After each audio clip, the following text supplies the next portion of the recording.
the past model of intelligence, this was basically that is planning, attention, arousal and planning, attention, arousal and stimulant simultaneous and successive model of intelligence.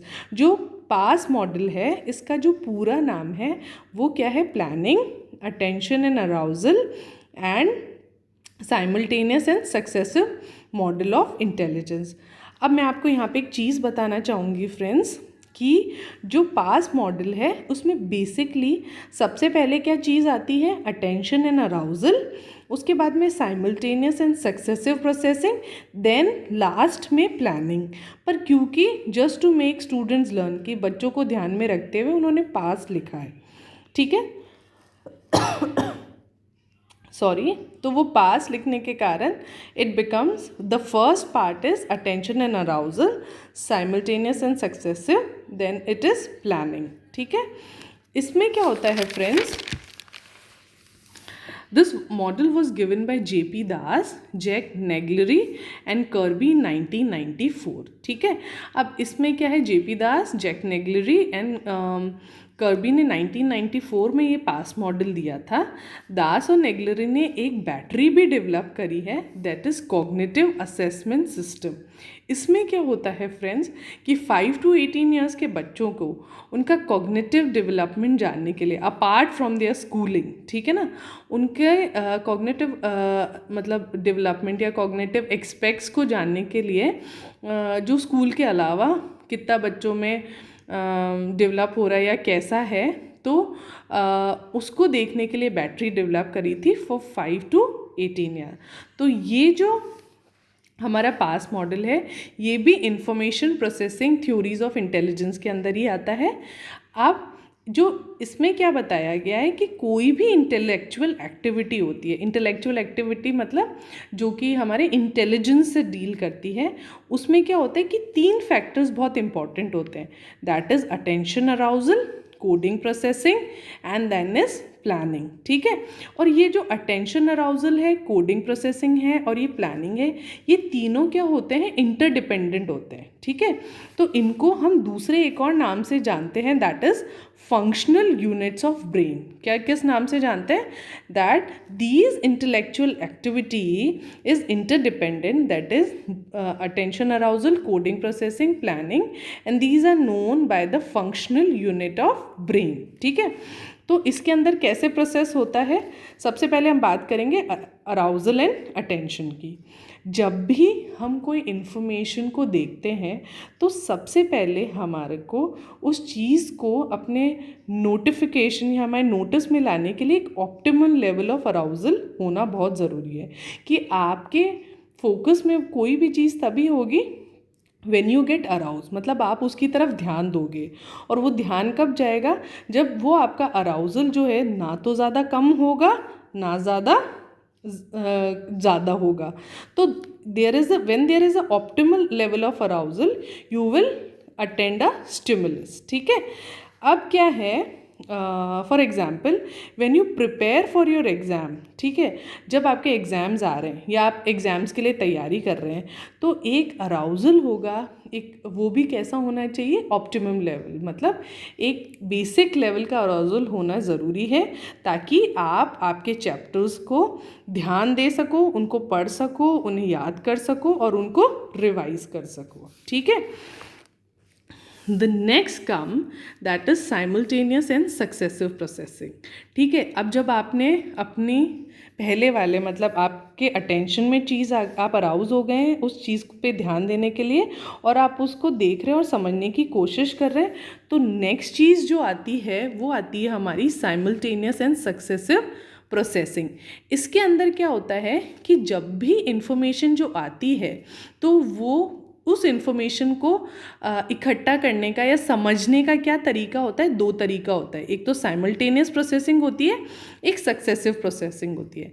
Simultaneous processing के अंदर friends क्या होता है कि जो भी information आई है, like it helps to integrate various components, various concepts and perceive relation for meaningful comprehension.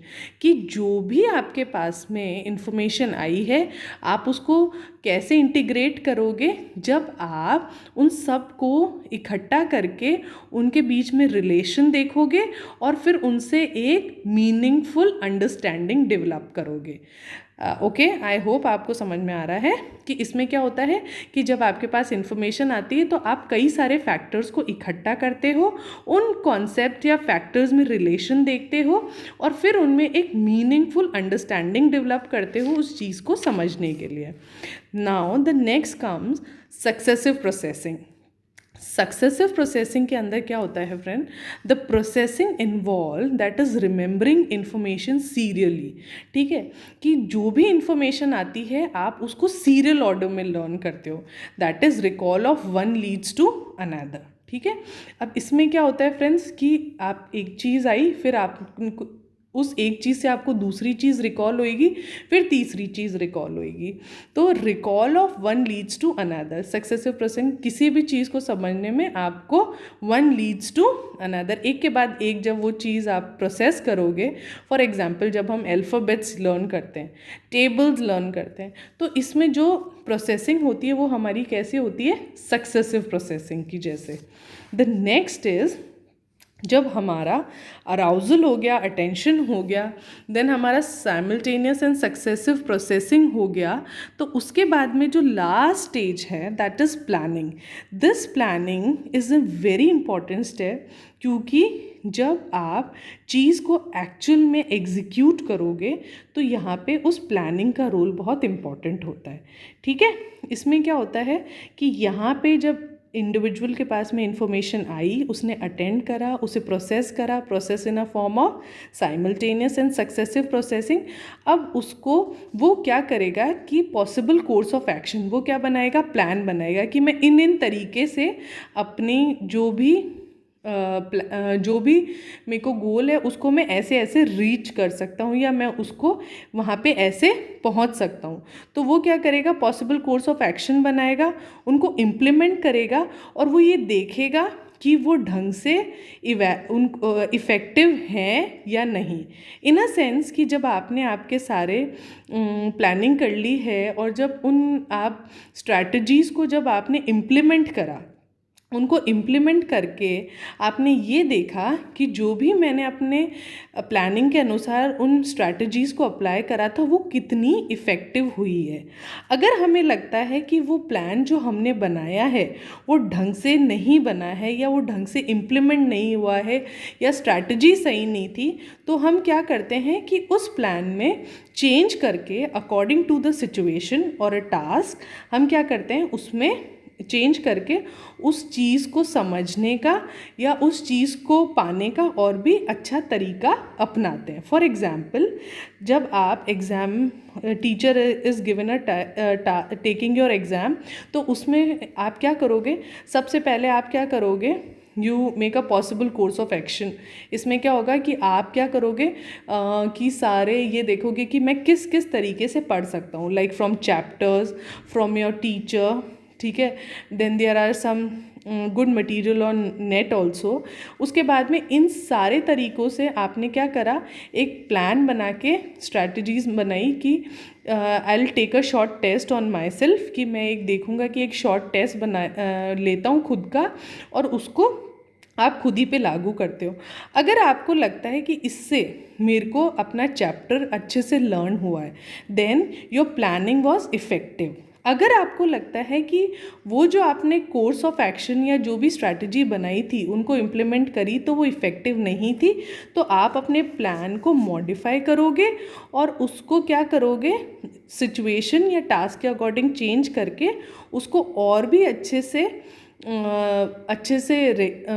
तैयार करोगे अपने चैप्टर को, ताकि वो चैप्टर आपको अच्छे से याद हो सके. So these were our information processing theories of intelligence.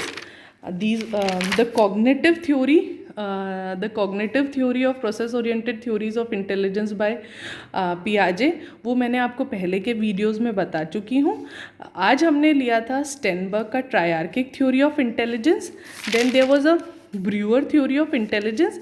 Then I have taken PASS model of intelligence, that is planning, attention, arousal and simultaneous successive processing by JP Das and Jack Naglieri and Kirby. ये जो four friends ये जो four information processing theories हैं जिनमें हमारी पियाजे का cognitive development आता है. Then there is a Sternberg का ट्रायआर्किक थ्योरी ऑफ इंटेलिजेंस.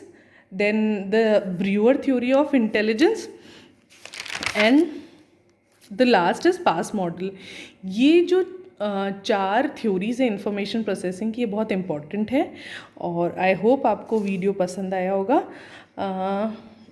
आपकी कोई क्वेरीज़ हैं, कोई क्वेश्चंस हैं तो मुझे कमेंट बॉक्स में ज़रूर बताइए और हम आगे की क्लासेस में further various aspects of intelligence को लेंगे. Thank you so much. Hope you like the video. Please do like and subscribe.